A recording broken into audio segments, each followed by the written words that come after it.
So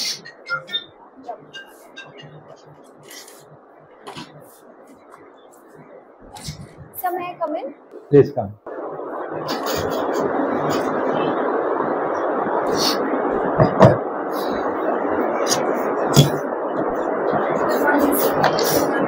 Good morning.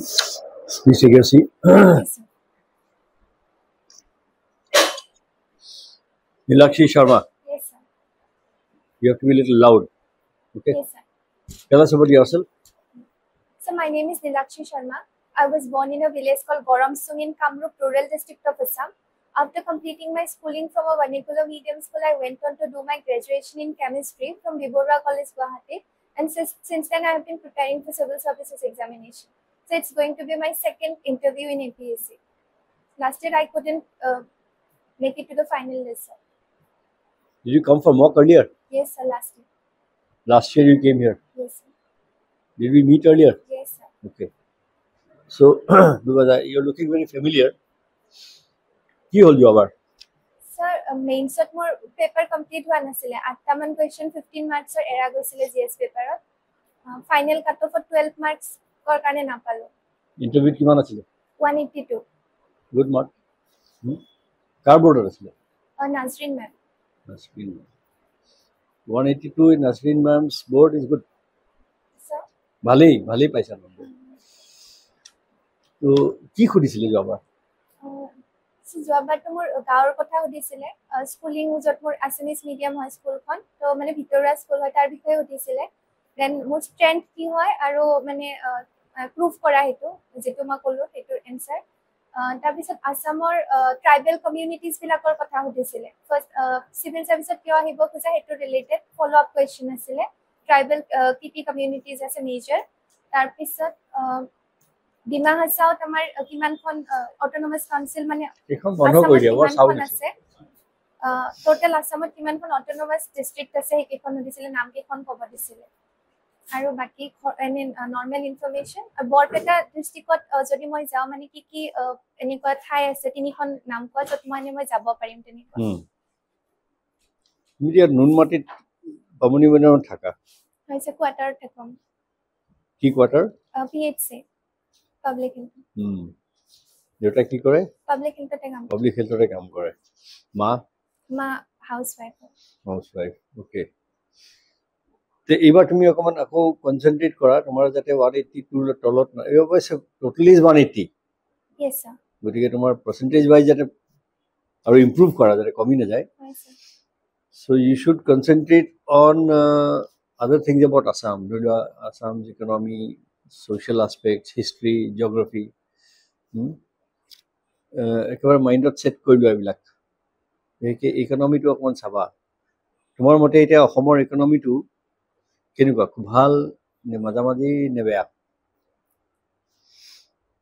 বহুত ভাল বুলি ক'ব পৰা বৰ্তমান অৱস্থাত অহা নাই এতিয়াও যিহেতু যদি আমি অল ইণ্ডিয়া চাওঁ কোনকেইটা ছেক্টৰৰ বেছি কণ্ট্ৰিবিউশ্যন আছে মেনুফেকচাৰিং ছেক্টৰৰ কণ্ট্ৰিবিউশ্যনটো অল ইণ্ডিয়া এভাৰেজটো বহুত ভাল হয় কিন্তু আছামৰ ক্ষেত্ৰত এতিয়াও আমাৰ এগ্ৰিকালচাৰটো ছেকেণ্ড হায়েষ্ট কণ্ট্ৰিবিউশ্যন আৰু মেনুফেকচাৰিংটো এতিয়াও বহুত পিছ পৰি আছে সেইটো এৰিয়াত আমি বহুতখিনি কাম কৰিব পৰা অপশ্যন আছে তো ইম্প্ৰুভ কৰি আছোঁ কিন্তু যিটো আমাৰ যিমানখিনি পটেঞ্চিয়েল হয় গোটেইখিনি ৰিয়েলাইজ কৰিব পৰা নাই এতিয়ালৈকে মেনুফেকচাৰিঙত তোমাৰ ছাজেশ্যন কি হ'ব লাগে?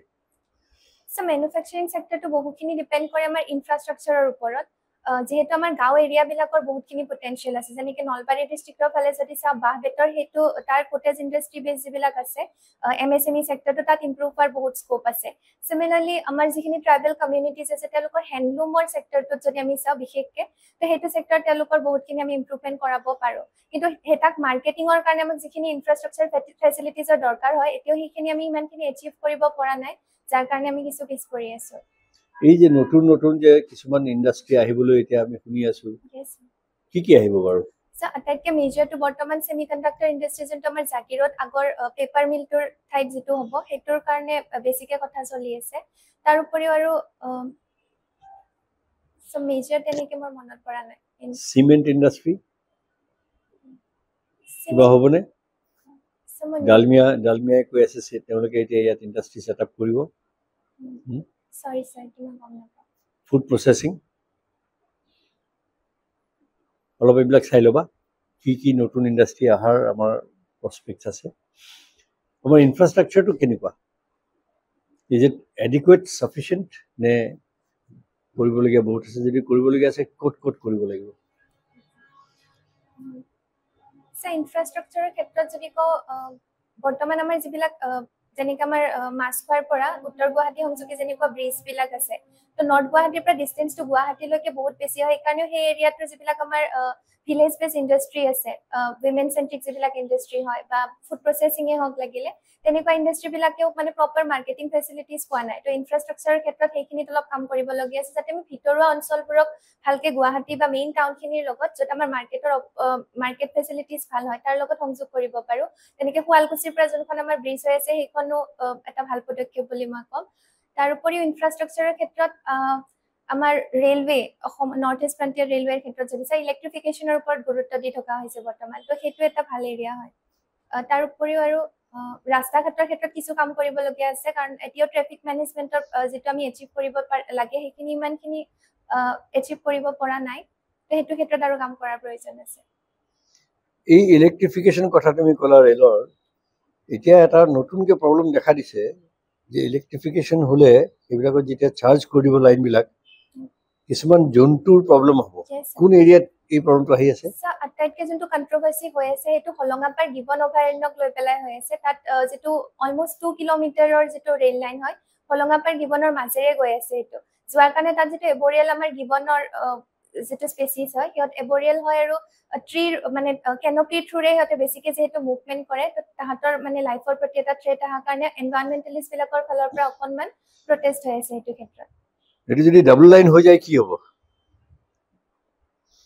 মানে স্যাৰ ৰেল লাইনটো ৰেলৱে লাইন ডাবল লাইন হ'লে ইলেক্ট্ৰিফিকেশ্যন দুফালে লাগিল নহয়? হয় স্যাৰ। তেতিয়া তুমি যিটো কেনপিৰ কথা কৈছা,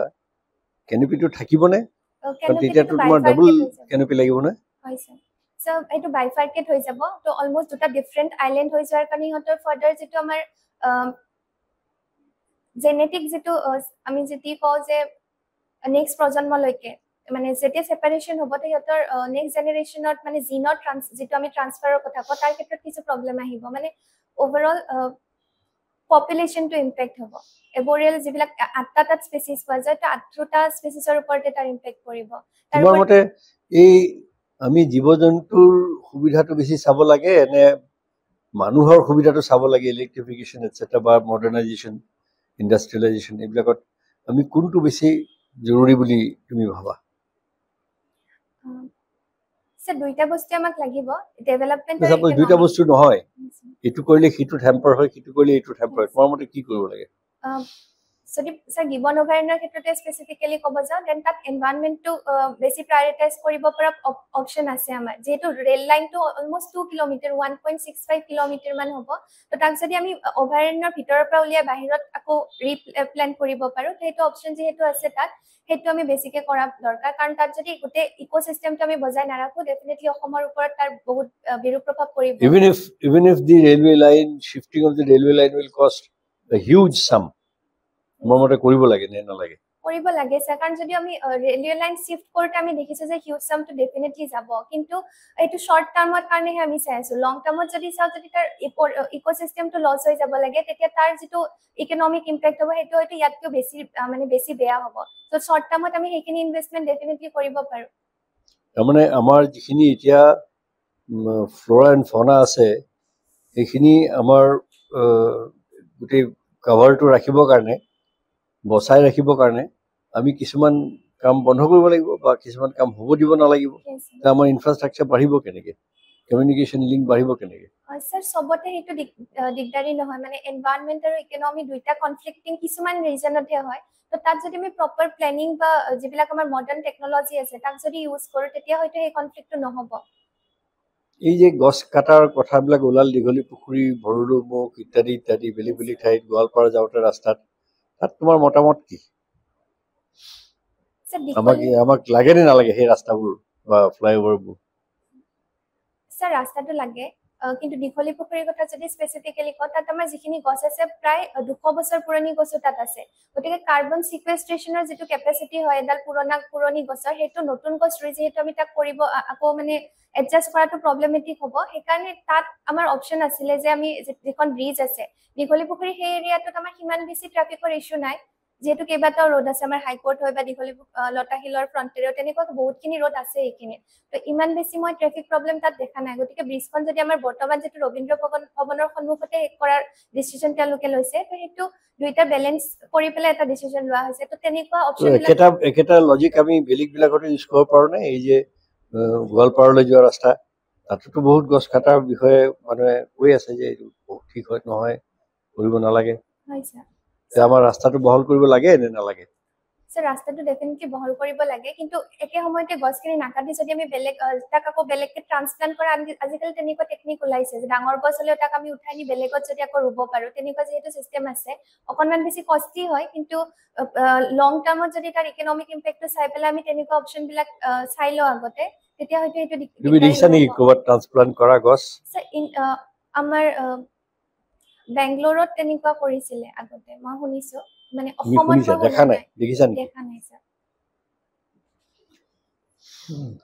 অসমত কিমানখন জিলা আছে স্যাৰ 35 খন আছে সো তোমালকৰ তুমি কোনখন ডিস্ট্ৰিক্টত থাকা স্যাৰ মই কামৰূপ মেট্ৰত থাকো ওকে এখন কোন ফালে ব্ৰহ্মপুত্ৰৰ দক্ষিণ পাৰে নে উত্তৰ পাৰে স্যাৰ দক্ষিণ পাৰে ঠিক আছে এটা উত্তৰ পাৰৰ ডিস্ট্ৰিক্ট বিলাকৰ নাম কৈ দিয়াছোন পূবৰ পৰা পশ্চিমলৈকে পূবৰ পৰা পশ্চিমলৈ sir Dhemaji louder please Dhemaji Lakhimpur Tezpur Tezpur district নেকি শোণিতপুৰ সৰি শোণিতপুৰ দৰং নলবাৰী বৰপেটা সৰি স্যাৰ সিৰিয়ালি মোৰ মনত পৰা নাই সিৰিয়ালি মনত পৰা নাই অসমৰ বিষয়টো ভালদৰে জানিব লাগে নহয় বিশ্বনাথখন মিছ কৰি আহিছা তুমি হয় স্যাৰ ধেমাজি লখিমপুৰ বিশ্বনাথ তাৰ পিছতহে শোণিতপুৰ এইবিলাক এনেকুৱা চাই ল'বা আৰু ঠিক আছে ডিস্ট্ৰিক্ট মনত নাই ব্ৰহ্মপুত্ৰৰ তিনিখন উপনদী তিনিখন উত্তৰ পাৰে তিনিখন দক্ষিণ পাৰে কোৱা স্যাৰ দক্ষিণ পাৰে কলং আছে কলংখন খুটি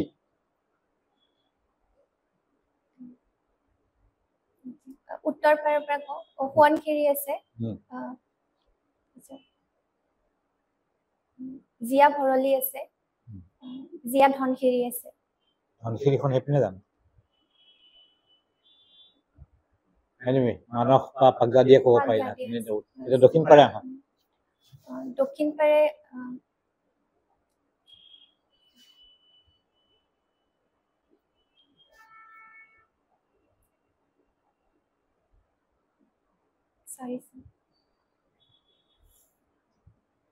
কলঙৰ ওচৰতে কপিলি পঢ়ি ল'বা এইখিনি অসমৰ বিষয়ে বেছিক্স কথাবিলাক মই বহুত চিম্পল কথাই সুধিছো নিউজ পেপাৰ পঢ়া কোনখন নিউজ পেপাৰ পঢ়া আসাম ট্ৰিবিউনখন পঢ়ো আৰু কেইদিনমানৰ পৰা আমাৰ অসমখন পঢ়ি আছো বহুত পঢ়িব লাগে ৰিচেণ্টলি এটা সুপ্ৰিম কোৰ্টৰ জাজমেণ্ট আহিছিলে অসম ৰিলেটেড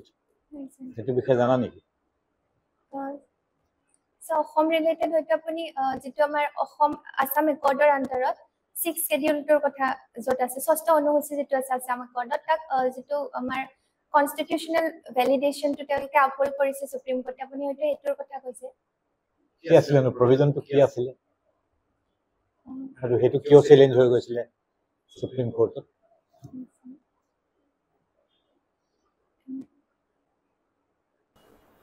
আসাম একৰ্ডৰ বিষয়ে জানা কেতিয়া আসাম একৰ্ড হৈছিল সো 1985 ত সাইন হৈছিল 15th of August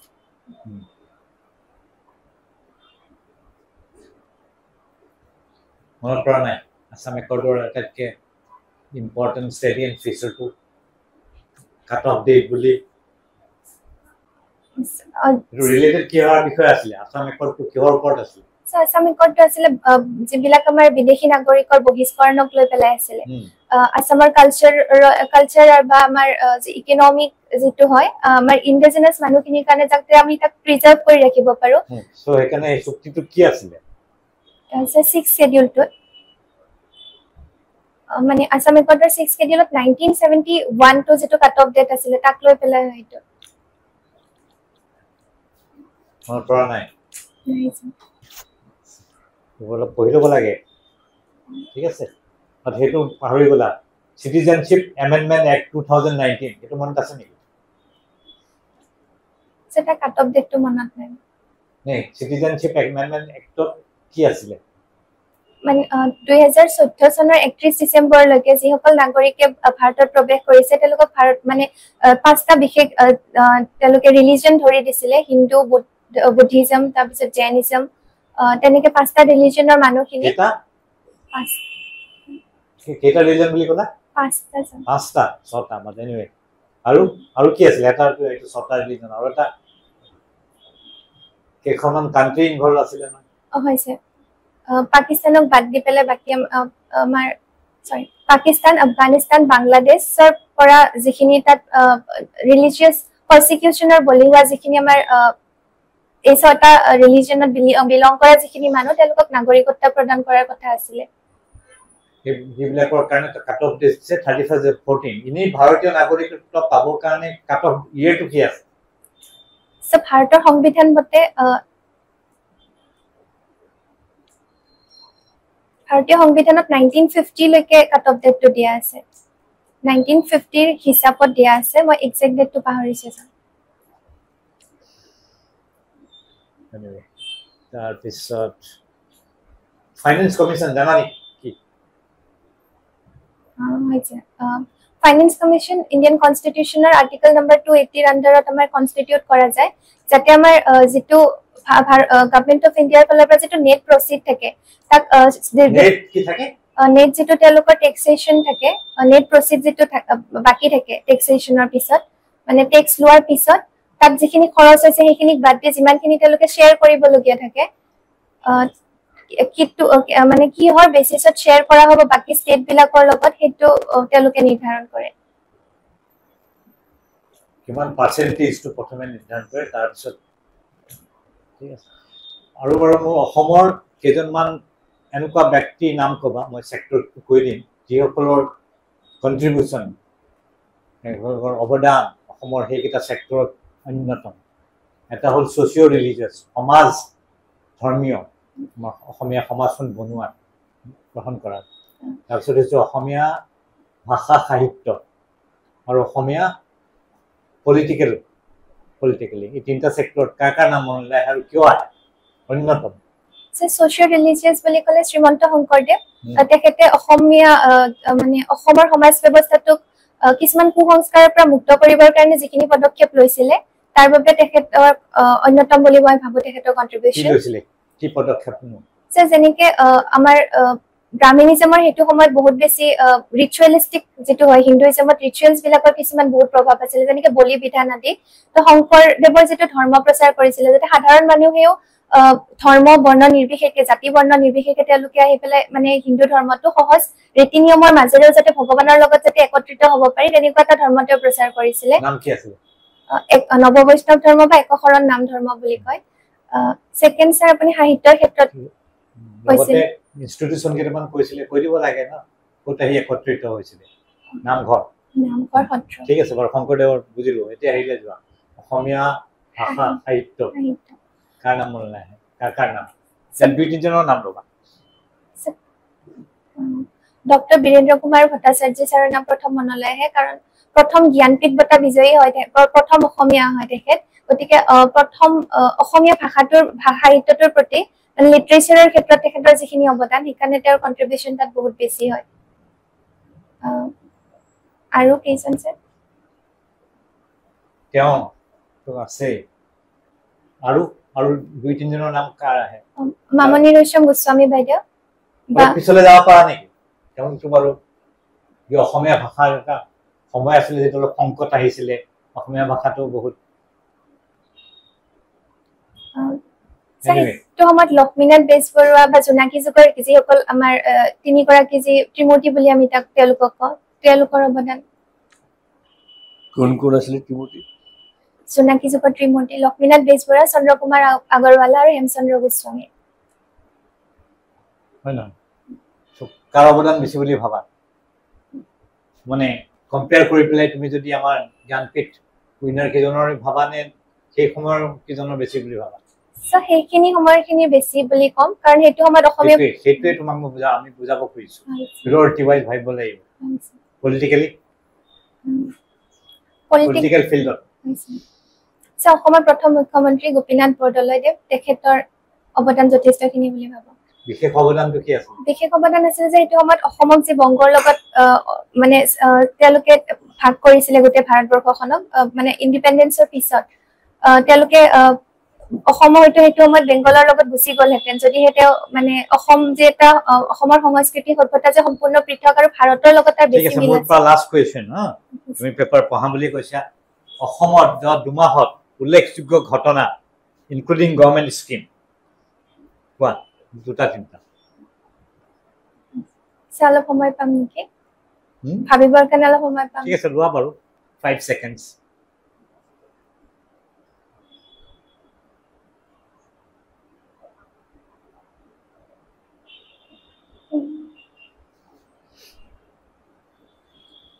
আমি ইমান দেৰি অসমীয়া ভাষাৰ কথাই কৈ আছিলো অসমীয়া ভাষাৰ কিবা এটা হৈছে নেকি এইটো সময়ত হৈছে অসমীয়া ভাষা ধ্ৰুপদী ভাষাৰ মৰ্যাদা লাভ কৰিছিলে সেইটো আহিব লাগে মনলৈ আৰু গভৰ্ণমেণ্টৰ স্কিম বিলাকতো এনেও জানিব লাগে এতিয়া কি লঞ্চ হৈছে ৰিচেণ্টলি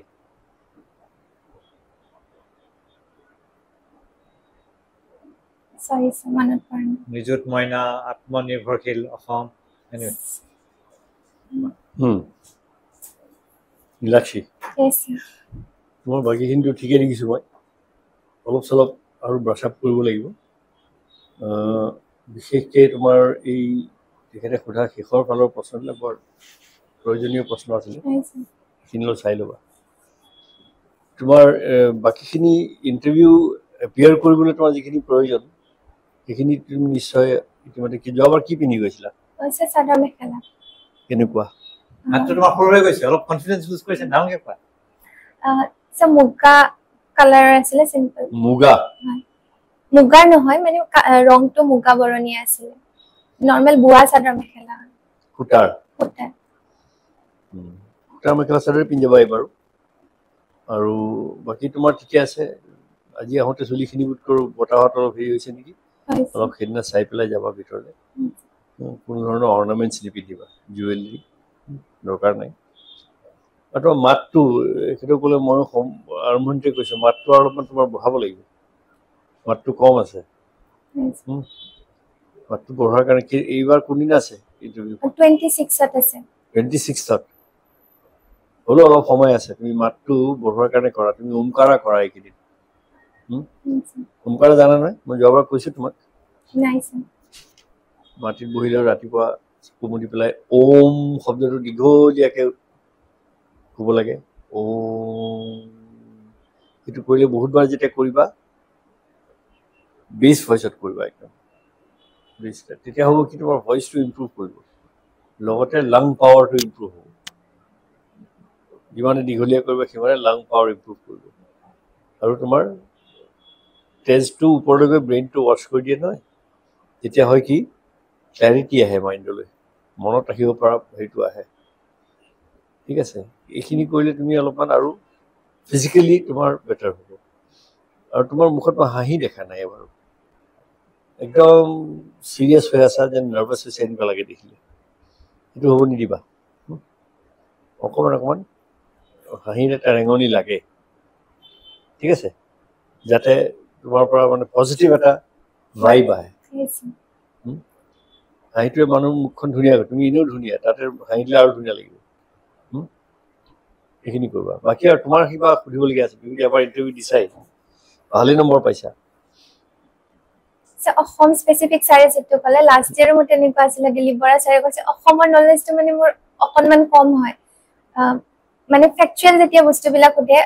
অলপ এনালাইটিকেল সুধিলে বাৰু মই এইটো কৰিব পাৰো কিন্তু যদি ফেকচুৱেল কোৱেশ্চন বেছিকে সোধে তেতিয়া মই অলপ যেটো খুৰিছে শেষত তোমাক হেতুটো আৰু তোমাৰ ভিতৰত কি আহিছিলে অসমৰ বিষয়ে হেতু জানিছে ডাঙৰ নিউজ একিটা আছিলে এটা আছিলে অসমৰ ধ্ৰুপদী হেৰিটো সাহিত্যৰ তাৰপিছত তোমাৰ 1971 যেটো কাট অফ আৰু এই যে নতুন নতুন স্কিম বিলাক ইন্ট্ৰোডিউস কৰি আছে সেইবিলাক খুব প্ৰয়োজনীয় নিযুত মইনা অলপতে কৰিলে আৰু আৰু কেখনমান তোমাৰ এনেকৈ কৰিলে সেইবোৰ অকমান কাছত থাকিব লাগিব আৰু অসম বুলি ক'লে actually geography history economy socio cultural এই গোটেইখিনি বস্তু লাগিব এতিয়াও সময় তোমাৰ নথকা নহয় তুমি এতিয়াও সময় আছে অসমৰ ওপৰত আৰু অকমান ৰিভাইজ কৰিবা আৰু নিউজ পেপাৰ দুখন তুমি পঢ়া ভাল কথা আমাৰ অসমৰ ভাল পেপাৰ আসাম ট্ৰিবিউনটো লাগিবই পঢ়িব এইখিনি থাকিলে তোমাৰ হৈ যাব আৰু অপিনিয়ন তোমাৰ মই দেখিলো ঠিকে আছে তুমি অপিনিয়ন যিখিনি নিজৰ ক'লা মই তোমাক এনভাইৰনমেন্টৰ ওপৰত সুধিলো তুমি ঠিকেই কৈছা সো এটা অপিনিয়ন তুমি নিজে ফৰ্ম কৰিবা কিন্তু এইটো অপিনিয়নটো এনেকুৱা নহয় যে ওৱান সাইডেড হ'ব নালাগে দুটা সাইড সাইড প্লে কৰিব লাগে বাকি ঠিকে আছে কোৱেশ্চন কি খুলিব আমি কোনো নাজানো জবৰ কেলে কোন খুলিব পাৰে আমি খুলা কিনো কোন খুলিব পাৰে you have to be prepared indicative আমি ইন্ডিকেটিভ সো পসিবল কোৱেশ্চন বিলাক ওপৰতে আমি খুলো কাৰেণ্ট এফেয়াৰ্স হ'ল অসমৰ কথা খুলিব পাৰে অসমৰ কাৰেণ্ট এফেয়াৰ্স ভাৰতৰ হয় না প্ৰিপেয়াৰ হোৱা অলপ আছে তোমাৰ সময় তেনেকুৱা কৰিলা ইউ হ্যাভ দি কেপাসিটি তোমাৰ নিজে আইনাত চাই পেলাই কৰিবাচোন তেতিয়া তুমি গম পাবা তুমি অলপ গমুঠা মাৰি থকা নিচিনা লাগে মানে কিছুমান জনা বস্তু নোৱাৰিলে মই ইজ হৈ যাবা যাতে মানে তোমাৰ লগত ইজিলি তেওঁলোকো ইজিলি কথা পাতে তুমি ইজিলি উত্তৰ লাগিব পাৰা ঠিক আছে আৰু কিবা ক'ব খুজিছা নাই স্যাৰ ডাউনকে কোৱা নাই পিছে তো তোমাৰ ইন্টাৰভিউ আজি কিমান মাৰ্কছ দিবা নিজকে কিমানখিনি 1 to 10 ৰ ভিতৰত so 4.5 মানে that shows your confidence level is still low you can all improve kara prepare hard be a good candidate more than 4.5 you will get it এবারে যদি মেইনটা ভালো একটু মাত্র হয়ে যাব ঠিক আছে okay best of luck thank you sir